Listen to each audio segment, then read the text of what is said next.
Hello guys, welcome to my YouTube channel. और आज मैं आपको पढ़ाने जा रहा हूँ संरक्षण। ये लास्ट क्लास होगी आपकी। तो संरक्षण क्या होता है, इसके पहले अपन ने जो अभिक्रियाएं उनके प्रकार देख ले और समीकरण कैसे बनती है वह भी हमने आपको बता दी। अब आज दो टॉपिक हैं अपने। दोनों टॉपिकों में आपको क्या करना है दोस्तों, दोनों टॉपिक आपको क्लियर करने हैं। तो क्लियर कैसे करेंगे दोस्तों, अब देखना, आप ध्यान से सुनना और देखना, ठीक। और आपने अगर मेरा यूट्यूब चैनल को अगर सब्सक्राइब नहीं किया है तो पहले सब्सक्राइब कर ले, बाद तथा लाइक और शेयर ज़रूर कर देना बाद में, ठीक है दोस्तों। तो हम आते हैं संरक्षण क्या होता है। संरक्षण एक ऐसा होता है कि संरक्षण किसे कहते हैं, जैसे कि अपन किसी एक लोहा है, अगर उसे नमी के संपर्क में लाते हैं तो अपना क्या होता है, लोहे को अगर नमी के संपर्क में लाते हैं तो लोहे पे जंग छा जाता है। लोहे पे जंग छाने के कारण उस पर लालिमा युक्त और भूरे रंग की लाल कलर का कोई पदार्थ जम जाता है, तो उसे संरक्षण कहते हैं। जैसे अब देखना आप, तो संरक्षण किसे कहते हैं, संरक्षण किसे कहते हैं। अब संरक्षण आपने अवश्य देखा कि लोहे की बनी व नई वस्तुएं चमकीली होती हैं, लेकिन कुछ समय पश्चात उन पर लालिमा युक्त भूरे रंग की परत जम जाती है। क्योंकि कुछ समय बाद लालिमा युक्त भूरे रंग की परत जम जाती है, और इस प्रक्रिया को अपन क्या कहते हैं, जंग कहते हैं। और जंग छा जाता है दोस्तों, अगर साधारण भाषा में हम कहते हैं तो जंग छा जाता है। और जंग छाने पर धातुओं में ऐसा परिवर्तन होता है। क्या आपने चांदी या तांबे पर चढ़ने वाली परत के रंग पर ध्यान दिया है।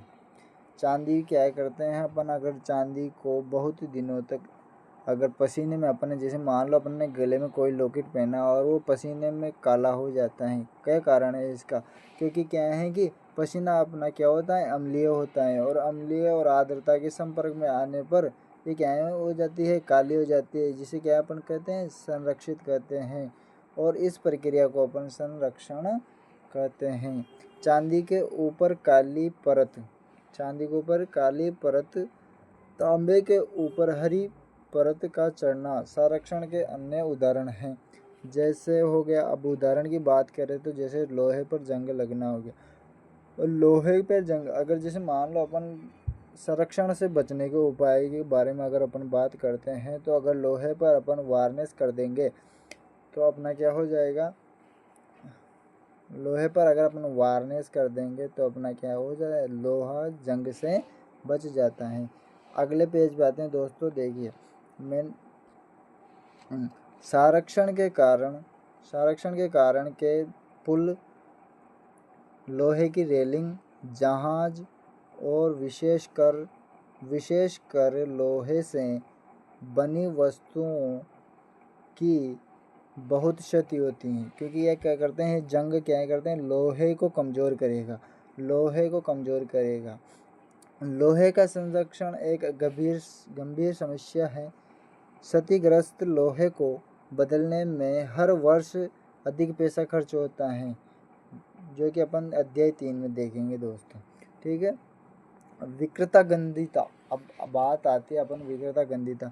जैसे यूँ मान लो अपन ने कौन सा, मतलब बासी भोजन रखते हैं बहुत सी बार, तो नाइट का भोजन रखते हैं, तो नाइट के भोजन में क्या होता है कि सुबह अपन देखते हैं कि गर्मियों के दिनों में उसमें क्या हो जाता है, बदबू मारने लग जाता है। तो बदबू मारने को ही विकृता गंधिता कहते हैं, मतलब गंध आती है, बुरी सी गंध आती है, तो इसे अपन क्या कहते हैं, विकृता गंधिता। वसा, जैसे अब इसको पढ़ते हैं, तो वसा युक्त अथवा तेलीय सामग्री जब लंबे समय तक रखी जाती हैं तो उसका स्वाद में गंध कैसी होती है, मतलब स्वाद कैसा हो जाता है, अच्छा नहीं लगता ना। तो उपचित होने पर तेल व वसा विकृत गंधित हो जाते हैं तथा उनके स्वाद तथा गंध बदल जाते हैं। उनका क्या हो जाता है, स्वाद भी बदल जाता है और गंध भी बदल जाते हैं।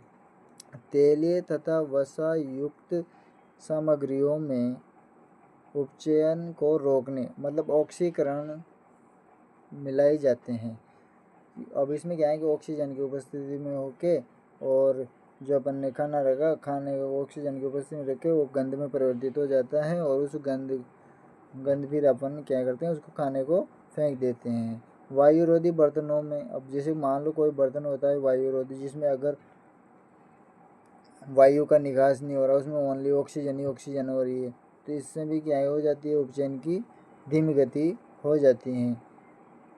अगर किसी बर्तन में अगर ऑक्सीजन या फिर कम क्रियाशील गैस नहीं होगी, कम क्रियाशील गैस होगी तो ठीक है, और ज़्यादा क्रियाशील गैस होगी तो क्या करेगा,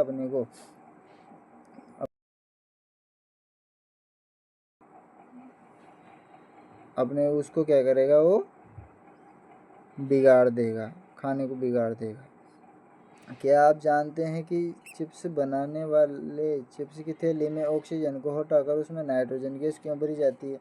जब अपन चिप्स की थैली देखते हैं तो उसमें एक गैस निकलती है, पूरी थैली फूली हुई रहती है, क्योंकि उसमें क्या है, नाइट्रोजन गैस। वो क्या करती है कि उसे बहुत दिनों तक, जिसकी उसकी क्षमता है, नाइट्रोजन गैस की जितनी क्षमता है उसमें, जैसे मान लो अपन नाइट्रोजन गैस भरी है, उसकी क्षमता है 4 महीने 5 महीने, तो तब तक के क्या करेंगे, वो ऑक्सीजन नहीं आनेगी उसमें, तब तक क्या हो जाता है, वो चिप्स की थैली है ना, बिगड़ेगी नहीं, तो अपने चिप्स बिगड़ेंगे नहीं। तो ये हो गया दोस्तों आज का हमारा ये चैप्टर पूरा समाप्त हो गया है। और आपको जो समझ में नहीं आया हो वो बाद में कमेंट करके मुझसे बता सकते हैं कि सर ये चीज़ समझ में नहीं आई, तो मैं उस चीज़ को दोबारा से रिपीट करूँगा। और अब आते हैं नए पेज गया, चैप्टर समाप्त हो गया दोस्तों। क्या हो गया, चैप्टर समाप्त हो गया। तो दोस्तों अगर आपको ये वीडियो अच्छी लगी है तो लाइक शेयर और सब्सक्राइब ज़रूर करें। थैंक यू दोस्तों।